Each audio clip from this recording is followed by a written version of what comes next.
Progress and Poverty, I believe this is chapter 7. The correlation and coordination of these laws.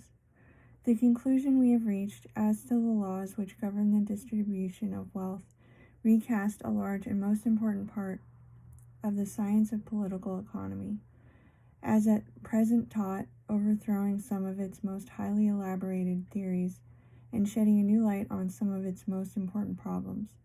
Yet, in doing this, no disputable ground has been occupied, not a single fundamental principle advanced that is not already recognized. The law of interest and the law of wages, which we have substituted for those now taught, are necessary deductions from the great law which alone makes any science of political economy possible, the all-encompassing law that is inseparable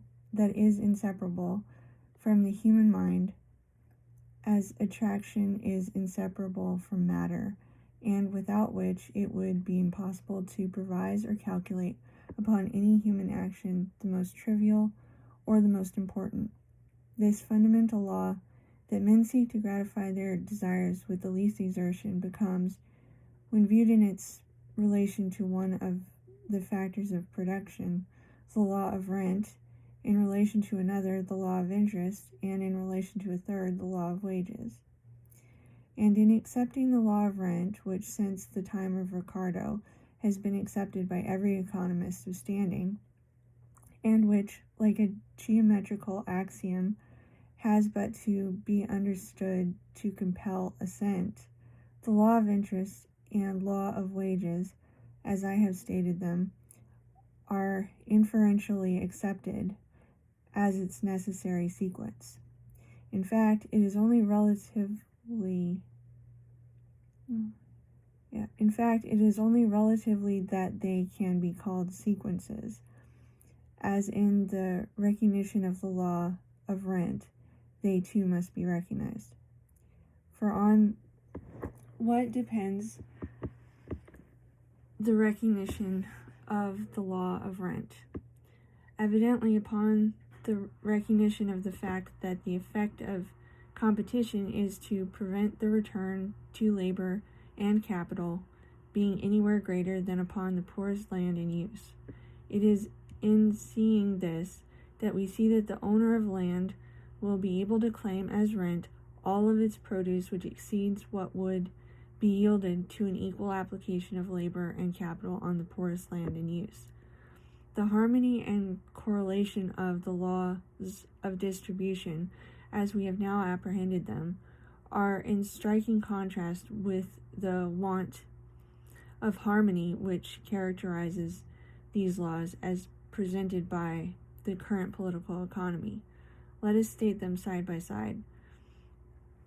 So, the current statement: rent depends on the margin of cultivation, rising as it falls and falling as it rises. The true statement: rent depending on the margin of cultivation, rising as it falls and falling as it rises. The current statement: wages depend upon the ratio between the number of laborers and the amount of capital devoted to their employment. The true statement: wages depend on the margin of cultivation, falling as it falls and rising as it rises. Interest, this is current statement. Interest depends upon the equation between the supply of and demand for capital, or as is stated of profits upon wages, or the cost of labor, rising as wages fall and falling as wages rise. The true statement: interest, its ratio with wages being fixed by the net power of increase which attaches to capital, depends on the margin of cultivation, falling as it falls and rising as it rises. In the current statement, the laws of distribution have no common center, no mutual relation. They are not the correlating divisions of a whole, but measures of different qualities. In the statement we have given, they spring from one point, support and supplement each other and form the correlating divisions of a complete whole. Chapter 8. The statistics of the problem thus explained. We have now obtained a clear, simple, and consistent theory of the distribution of wealth which accords with first principles and existing facts, and which, when understood, will commend itself as self-evident. Before working out this theory, I have deemed it necessary to show conclusively the insufficiency of current theories, for in thought as in action the majority of men do but follow their leaders, and a theory of wages which has not merely the support of the highest names, but is firmly rooted in common opinions and prejudices, will, until it has been proved untenable, prevent any other theory from being even considered, just as the theory that the earth was the center of the universe prevented any consideration of the theory that it revolves on its own axis and circles around the sun, until it was clearly shown that the apparent movements of the heavenly bodies could not be explained in accordance with the theory of the fixity of earth. There is in truth a marked resemblance between the science of political economy, as at present taught, and the science of astronomy, as taught previous to the recognition of the Copernican theory. The devices by which the current political economy endeavors to explain the social phenomena that are now forcing themselves upon the attention of the civilized world may well be compared to the elaborate system of cycles and epicycles constructed by the learned and to explain the celestial phenomena in a manner according with the dogmas of authority and the rude impressions and prejudices of the unlearned.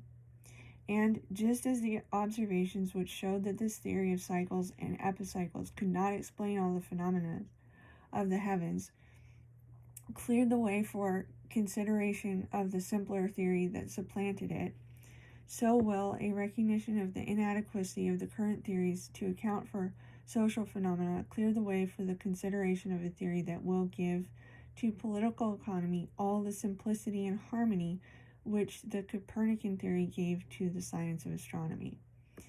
But at this point the parallel ceases.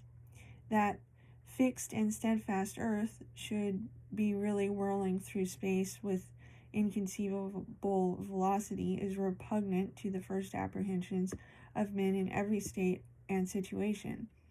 But the truth I wish to make clear is naturally perceived, and has been recognized in the infancy of every people, being obscured only by the complexities of the civilized state, the warpings of selfish interests, and the false direction which the speculations of the learned have taken.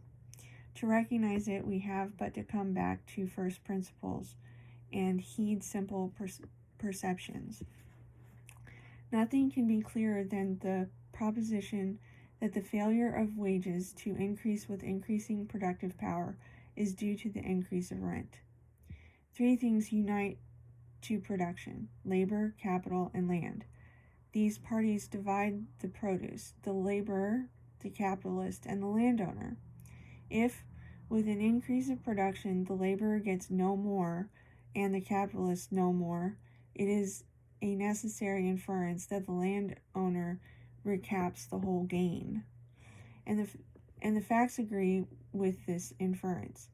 Though neither wages nor interest anywhere increases as material progress goes on, yet the invariable accompaniment and mark of material progress is the increase of rent and rise of land values.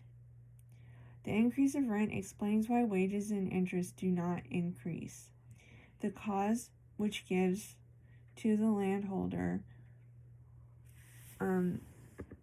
is the cause which denies to the laborer and capitalist.